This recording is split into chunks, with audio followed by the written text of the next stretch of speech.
प्रतिरुचि विधान पूज रही है। शिव पूजन का विधान क्या है? पुलस्त बाबा ने कहा, जिस दिन मन में श्रद्धा और विश्वास दोनों प्रबल हो जाए, शंकर भगवान की जैसी मर्जी पड़े वैसी पूजन कर देना।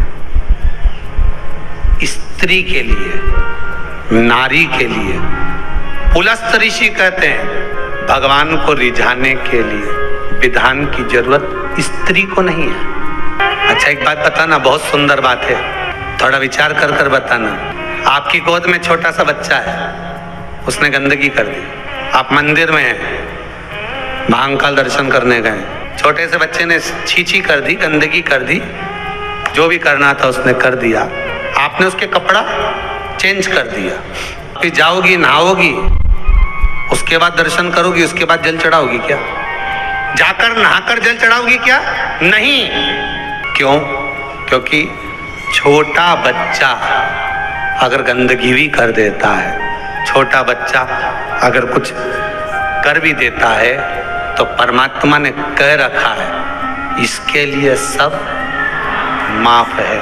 उसी तरह आप बच्चा काम, लोभ, आसक्ति, तृष्णा, वासना से दूर है, जब तक वो माया में नहीं पड़ा। हाँ, उसके बाद बड़ा हो गया और उसने गंदगी करी तो आपको फिर आप स्नान करना पड़ेगा, पर जब तक वो गोदी में है, वो कुछ भी करता है, उसका कोई दोष नहीं है।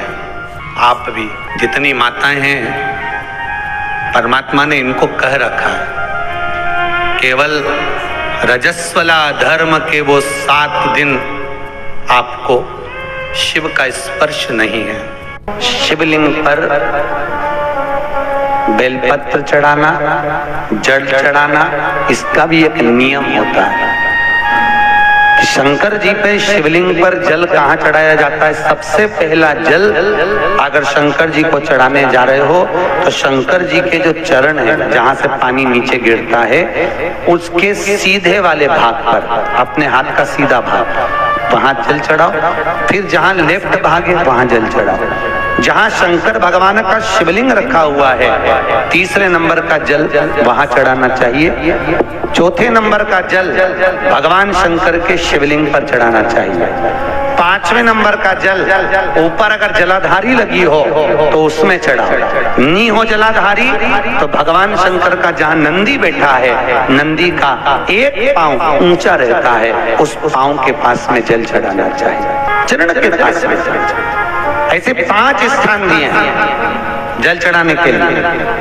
शिव जी का स्नान कितनी चीजों से होता है? 5 चीजों से। पंचामृत, दूध, बोलते जाओ, दही, फिर घी, शहद, फिर शक्कर। ये 5 चीजों का प्रमाण क्या है? शास्त्र कहता है दूध चढ़ाने से घर में संतान की वृद्धि होती है।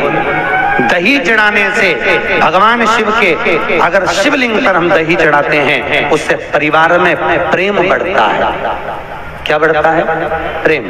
फिर घी चढ़ाने से हमारे घर से रोग दूर होता है। शहद चढ़ाने से, भगवान शंकर पर जो शहद चढ़ाया जाता है, वो चढ़ाने से घर में संपदा की वृद्धि होती है। और 5वें नंबर पर भगवान को शक्कर, खांड जो आप जानते होंगे, शक्कर आदि पिसी हुई चढ़ा देने से, शिव जी को चढ़ाने से हमारे घर के बच्चे जिद्दी नहीं होते। क्यों कहते हैं? जो बच्चा जिद्दपन करता हो, जो बच्चा जिद्दी रहता हो, तो क्यों कहते हैं कि अवधूतेश्वर महादेव का नाम लो और उसके हाथ में शक्कर की कटोरी देकर शंकर जी पे चढ़वा दो, बच्चा कभी जिद्दपन नहीं करता। अवधूतेश्वर महादेव का नाम लेकर सोमवार की अष्टमी के दिन चढ़ाया जाता है। सोमवार की अष्टमी को अवधूतेश्वर का नाम लेकर। क्यों कहते हैं? जो बच्चा बार बार बीमार पड़ रहा हो, बार बार सर्दी हो रही हो, बार बार बीमार पड़ रहा हो, खांसी चल रही हो, बार बार हॉस्पिटल लेकर भागना पड़ रहा हो बच्चे को, छोटा सा अगर बच्चा है, 8 साल के अंदर बच्चा है और बीमार ज्यादा पड़ रहा है, तो आटे का दिया बनाओ, 4 बत्ती रखो, उसमें तिल्ली का तेल डालो, अवधूतेश्वर महादेव का नाम लेकर बच्चे के ऊपर से 21 बार उतारो और किसी चौराहे पर ले जाकर रख दो। जिंदगी में बच्चा कभी बीमार नहीं पड़ेगा, बच्चा स्वस्थ रहे, आनंद में रहे, स्वस्थ की मूल। और वैसे भी प्रथम सुख, अरे बोलो तो, निरोगी काया। घर का प्रथम सुख निरोगी काया। व्यक्ति अगर धन की मूलता नहीं है, साहब पैसा अपनी जगह पर है, फिर निवेदन करता हूं, धन अपनी जगह पर पड़ा है। सबसे पहला है परिवार में सब स्वस्थ रहे, सर्वे भवन्तु सुखी। अगर घर में एक व्यक्ति भी बीमार पड़ा है ना तो मन नहीं लगता परिवार में। लगता है कि मन, कोई घर में बीमार पड़ा है तो मन का। कई लोग पूछते हैं महाराज जी क्या घर में शंकर जी का शिवलिंग रख सकते हैं? रख सकते हो, मना नहीं है। जिसके घर में शंकर का शिवलिंग रहता है उसके घर में कभी बड़ा रोग प्रवेश नहीं करता। शंकर का शिवलिंग हो, पर शिवलिंग का भी प्रमाण है साहब। घर में जो भी मूर्ति होती है, जमीन ये जमीन है, इससे अंगूठे को उठाकर देख लो, हाथ को, बस इतनी बड़ी मूर्ति प्रतिमा स्वरूप घर के अंदर होना चाहिए, इससे बड़ी नहीं। क्योंकि बच्चा जितना छोटा होता है उसको उतनी व्यवस्था कम करना पड़ती है। बच्चा जब बड़ा हो जाता है व्यवस्थाएं बढ़ती चली जाती। और निवेदन है, आप अपने घर के कमरे में दूसरों को अलाउ नहीं करते। करते हो क्या? जेठानी का लड़का आया तुम्हारे कमरे में आकर बैठ गया, देवरानी का आया या ननंद के छोरा छोरी आए तुम्हारे कमरे में बैठ गया, तुम्हें अच्छा लगेगा? चल निकल बैठ।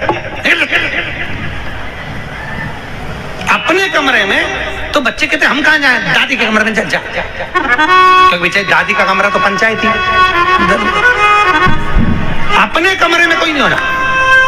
और ले देकर केवल एक भगवान का कमरा ही ऐसा होता है, भगवान का मंदिर एक ऐसा होता है जिसमें सब तीर्थ करने गई, कहां? रामेश्वर। आरती करके गई, कल ही आएगी, अब तो गई। और सुबह से आई, इतनी सी शक्कर लिए, इतनी सी कटोरी में, और आरती भी कर रही शक्कर धर के, और दिया हाथ में, और इधर हाथ में घंटी, तन मन धन सब कुछ तेरा, मुंह से बोल रही तेरा, ऊपर से दिखा रही ठेंगा, समझना मत ही तेरा। पहले के लोग जब देवताओं का किचकिच कराएगी तो तुझे कौन छोड़ेगा?